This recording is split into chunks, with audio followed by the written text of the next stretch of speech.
Woo! The Chiefs were able to scrape by with a W against a Zach Wilson who played out of his mind and a Jets defense that was firing on all cylinders, but thankfully Pacheco had quite possibly the game of his career, and Mahomes was able to make magic happen on multiple scrambles, including the final one that helped seal the deal. So let's talk about it, but first, how about those?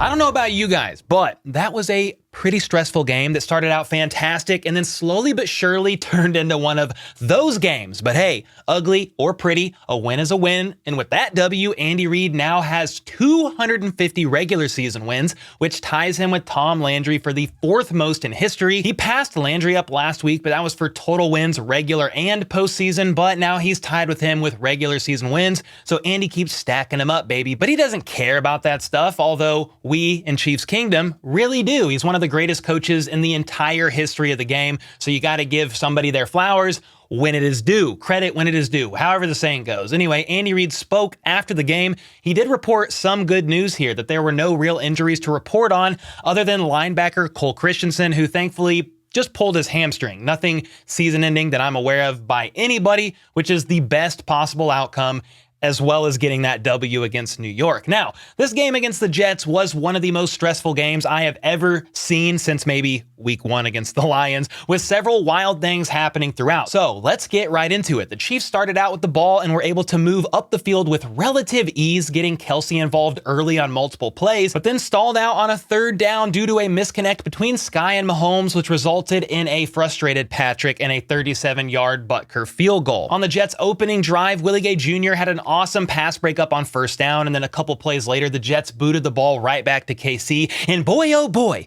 did they look good early on in this game. Mahomes had a nice 12-yard scramble, then Pacheco decided to follow suit on 3rd and 1 via this incredible 48-yard grass-stomping touchdown run, making a nice cut to avoid being tackled behind the line of scrimmage, and then Trey Smith literally Superman dives to block a defender, which made Pacheco turn on his 4.37 40 Jets, and that was all she wrote on that play. Touchdown, Kansas City. And that was awesome to see because Pacheco was back in his home state of New Jersey, the state he was born and raised in, and he had family there attending to watch him have quite possibly the best game of his young NFL career. Next up, we got to carry the momentum that the Chiefs had before things started to take a drastic turn. But first, I want to thank the sponsor of today's video, Underdog Fantasy, which is the best and easiest place to play fantasy sports. And right now, Underdog is still running this wild special for new signups. That's right, any new customer who signs up using code HBTC or the sign up link in the description of this video will get a 100% deposit match up to $500. It's normally a match up to $100, but for the next couple of days until October 4th, it is $500.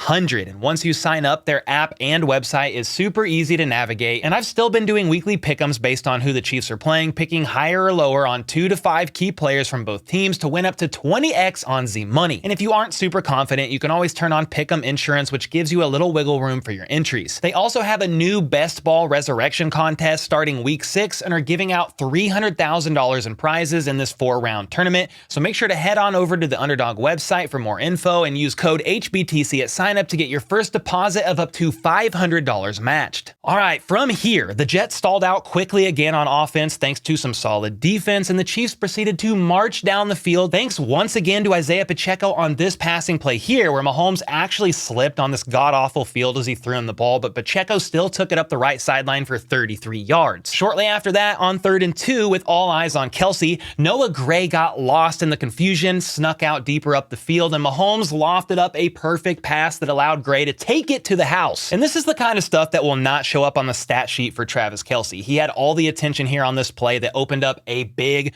touchdown, and Mahomes noted later in the game on that key 3rd and 22 scramble that Kelce had so many eyes on him, it left the field wide open in the middle for Mahomes to scramble for the first. On top of that, though, these 2 touchdowns in the first quarter were not only both scored on 3rd and short situations, but crazily enough, they were the last touchdowns the Chiefs would score the entire game. Those 2 touchdown drives, the Chiefs went 11 plays for 158 yards and 2 TDs, and then proceeded to get less than 200 total yards the rest of the game. It still looked like at this point, though, the game was going to be a complete bloodbath because Leo Chanel had an absolutely incredible tackle on a jet sweep, causing a loss of a yard. And shortly after that, George Karlaftis helped flush Wilson out of the pocket on a flea flicker, and Mike Edwards gets Wilson for a clutch sack. back, and the Jets once again had to punt the ball. Now, with the Chiefs backed up near their own end zone on 3rd and 7, Mahomes lofted up a perfect pass to MVS, who sadly could not hold on to the ball there. However, it wouldn't have mattered anyway, because on this play, Juwan Taylor got flagged for a face mask that started near the goal line and ended up being ruled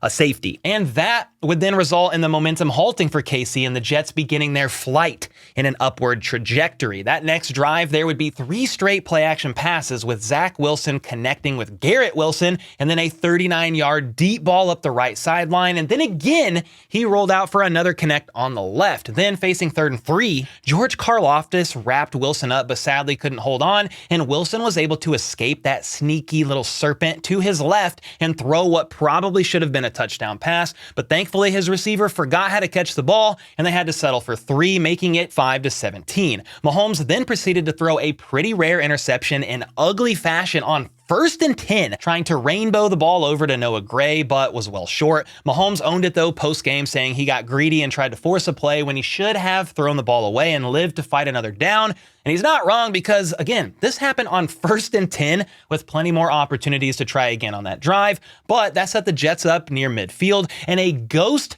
horse collar tackle, the guy was pulled on the front, tacked on 15 yards early in the drive, and the Jets were able to take advantage on a jet sweep that featured Xavier Gipson, the guy who took the punt to the house in the Week 1 overtime thriller against Buffalo, bouncing off of Brian Cook like a pinball to set up 1st and goal. And then, this is insane, guys. Mike Dana's helmet magically falls off or got ripped off on this play here, and Justin Reid's foot momentarily stepped inside the helmet, causing him to slip up just enough to allow CJ Uzomah to get open and score a touchdown. And despite that slip, Justin Reid was right there. And if he hadn't slipped, I'm not saying the Jets wouldn't have scored a touchdown on that drive. It was only 2nd down, but I think Justin Reid would have blanketed him there in coverage. Anyway, you want to talk about conspiracy theories? I think Helmet Gate should be in full effect, because that was some craziness. Anyway, that brought the game within 5 points, 12-17, but that's okay, because the Chiefs had 6 minutes left in the 2nd quarter to march down the field and respond, thanks to several extremely hard-fought plays by Isaiah Pacheco.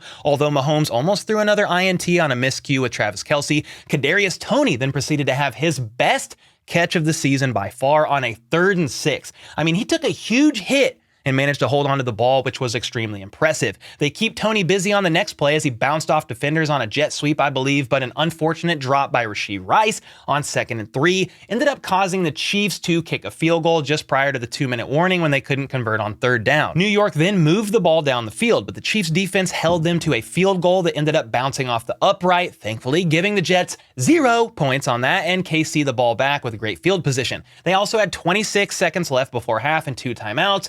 But it didn't matter, because Mahomes threw yet another INT that was undercut, and the Jets were looking to get redemption on that missed field goal just before the 2nd quarter ended. Thank God, though, Chris Jones exists in this world, because he was able to get home off the edge, sacking Wilson and ending the half. The Jets got another opportunity to start the 2nd half, though, and they did indeed make the most of it. Zach Wilson came out there a different man, completing multiple great passes, like very impressive passes that gave the impression to me that Aaron Rodgers somehow teleported his spirit, his mind, etc., into Zach Wilson's body type of passes. And not only did Zach Wilson throw an incredible TD pass in airtight coverage with Brian Cook actually getting his hand on the ball, but he was flushed from the pocket on the 2-point conversion and dove across the line to tie the game up 20-20. On the next drive, Mahomes was sacked for the first and only time that set up a long 3rd and 16, and he underthrew MVS on 3rd down, which caused a quick 3-and-out that forced the first Chiefs punt of the entire game. Both teams then punted back and forth like ping pong a few times after Mahomes couldn't find anyone open on 3rd down, but the Jets found what appeared to be some life with a huge 43-yard run by Breece Hall. Thank God for Brian Cook, though, because if he didn't make this incredible tackle, Breece would have taken it to the house. And the result on that drive ended with the Jets having to actually punt. So again, thank you, Brian Cook, for saving the day, at least on that drive. Now, with the ball back in KC's hands, Rice caught a quick pass turning upfield for some solid yards after the catch. Then on 2nd and 1, the Chiefs had this super creative fake fumble QB sneak for a 1st down, and this was the first QB sneak Mahomes ran since getting hurt years ago in that Broncos game. That was a joke, guys. This helped them establish a solid, drawn-out, 14-play, 80-yard drive that took up nearly 7.5 minutes and featured another nice catch and run by the rookie Rashee Rice. The Chiefs were able to get all the way up to the Jets' 7-yard line due to another catch by Rashee Rice, but sadly had to settle for a field goal to only go up 3, so it was 23-20. Thankfully, Zach Wilson's herbal quote-unquote tea that Aaron Rodgers gave him prior to the game wore off on this drive, and Wilson fumbled the snap and shotgun near midfield,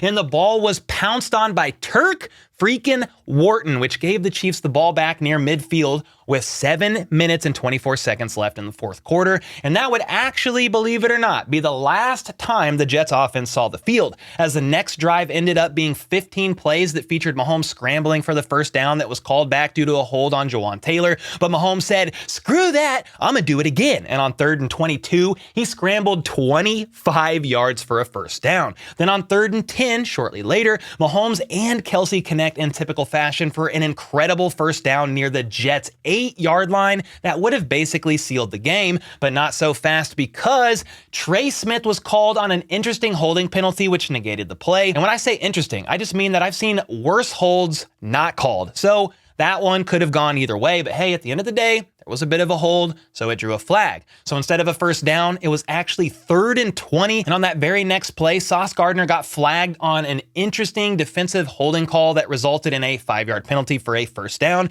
And again, my thoughts here on this one are the same. Whether it was a hold or illegal contact, he definitely had his arm around MVS's neck and a flag was thrown, but I've seen more contact than that at times with no flags thrown. So the Chiefs were flagged the play prior, then the Jets the very next play, resulting in back-to-back flags that may not have been called in other games or by other officiating crews, but it happened, so it is what it is. But of course, people aren't looking at calls that hurt the Chiefs. They don't care about that. They see it one way because their tiny brains cannot function at the capacity of an average human being. Therefore, the Chiefs get all the calls. The game is rigged for Taylor Swift, and Mahomes gets bailed out because he paid off the refs. I mean, this bottle of Jets tears over here is literally full from all these grown men whining, moaning, and crying real actual tears over a damn game because they can't handle the fact that the opposing team can also get flagged as well at times. Boo-hoo, you freaking 20 to 75-year-old infants. Anyway, after that flag, it was a Chiefs first down, and KC was able to convert a crucial 3rd and 1 via a direct snap to Kelce, who then handed it off to McKinnon as he fought for just enough to get the first down. Pacheco snagged the next first down,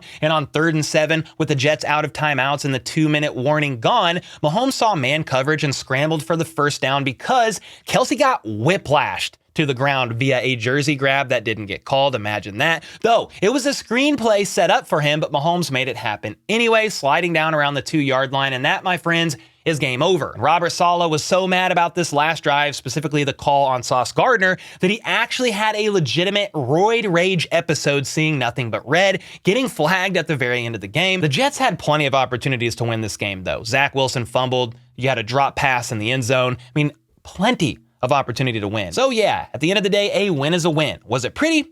Hell no, it was uglier than the average Raiders fan, but the Chiefs go to 3-1, winning 3 in a row, and will face off against the 1-3 Vikings next week. Now, are there any concerns about the Chiefs right now? I think so. They were 0-4 in the red zone yesterday, which, to be fair, could have been 1-4 if Mahomes wanted to score at the end of the game, but also had a costly safety as well as 2 uncommon Mahomes INTs. On top of that, the leading receivers were as follows. Travis Kelce, 6 catches for 60 yards. Isaiah Pacheco had 3 for 43. Noah Gray, 1 for that 34-yard touchdown. And then finally, a few receivers found their way onto the list. Rashee Rice had 3 catches for 32 yards. Tony had 2 for 22.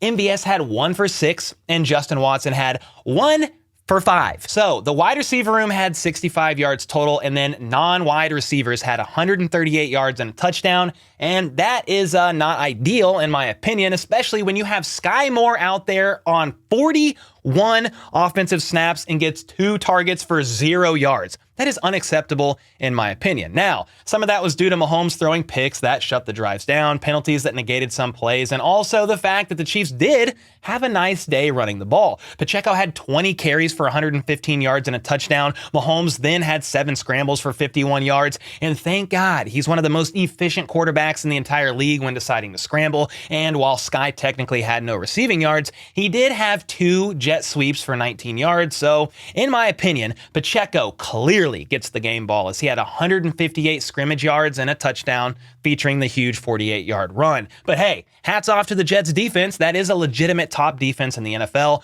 And with Zach Wilson coming alive on multiple drives, that actually gave the Jets defense time to rest, and they played much better because of it. On the defensive side of the ball for KC, I do think they were missing Nick Bolton and Jalen Watson out there at times, but showed up on several plays doing just enough to help the Chiefs get the W. Mike Edwards and Chris Jones both had sacks. Willie Gay had a pass batted down at the line. George Karlaftis racked up multiple pressures that I wish would have turned into sacks. Drew Tranquill played a solid game filling in for Bolton, and McDuffie had a pretty great night aside from giving up that one big play down the right side because the field is absolute garbage. Now, they did give up 20 to the Jets, slightly concerning, but Zach Wilson may have played the best game of his entire life, so hats off to him for that. You got to give credit where credit is due. And with all that being said, what are your guys' thoughts on this game and your biggest concerns about the Chiefs moving forward, considering it was a very stressful game that they could have lost? Let me know your thoughts in the comments down below, and until next time, let's go. Let's freaking go. How about those?